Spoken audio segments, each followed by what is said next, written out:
তো মানে কি হ'ল মই আহি আছোঁ শিৱ মন্দিৰলৈ। তো আজি মানে শিৱ পূজা চবেইতো জানেই আৰু মই কি ক'ম। তো মানে কি মই আহি আছোঁ শিৱ মন্দিৰলৈ। তো বলক দেখাই আছোঁ আপোনালোকক শিৱ মন্দিৰলৈ। বেছিখন নাই আৰু অলপ আছে। তো মই গৈ আছোঁ লাহে লাহে এখোজ দুখোজকৈ। তো বলক দেখাই আছোঁ আপোনালোকক সকলোবোৰ লাহে লাহে। আৰু পূৰা বাহনি বাঁহ চাহ দি আছে আৰু নদী পাৰ। তো এইবোৰ খুঁটি চুটি পুতি থৈছে। তো আমি এইটোতে মানে কাম কৰিম আৰু। তো পাইছোঁহি আৰু চাগে পাইছোঁহি, দেখিছোঁ অলপ অলপ। মানে কি আহি বাৰু ভালে লাগছে, ভালে লাগিলে আহি ভালে লাগছে। কি কেতিয়া ভাষা কৈছোঁ আৰু মুখে মানে একো মই শান্তিকৈ থাকিব নোৱাৰোঁ মানে, যিখন বকি থাকোঁ মুখে। এইফালে মানে কি আমি যেনেকৈ হিন্দু মানুহ ন, ইয়াতো মানে হিন্দু মানুহে চব।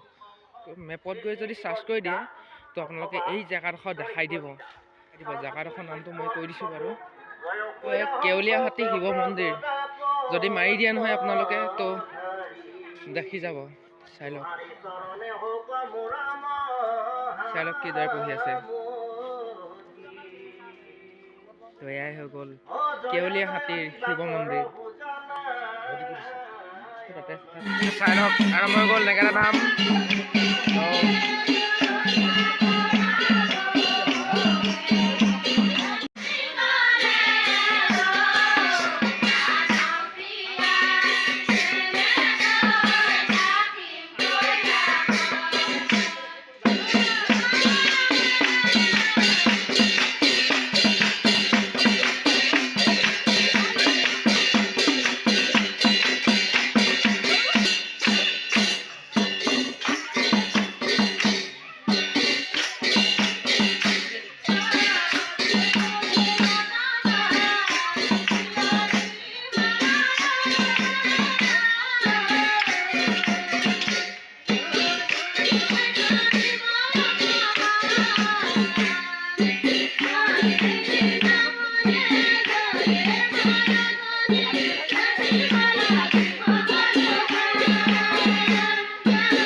তো হৈ গ'ল শেষ। তো মানে প্ৰসাদ চসাদ দি দিলে। তো প্ৰসাদ খাই আছোঁ, চবেই প্ৰসাদ খাই আছে, থিয় থিয় চবেই খাই আছে প্ৰসাদ। তো এইফালে চব খাই আছে পূৰা।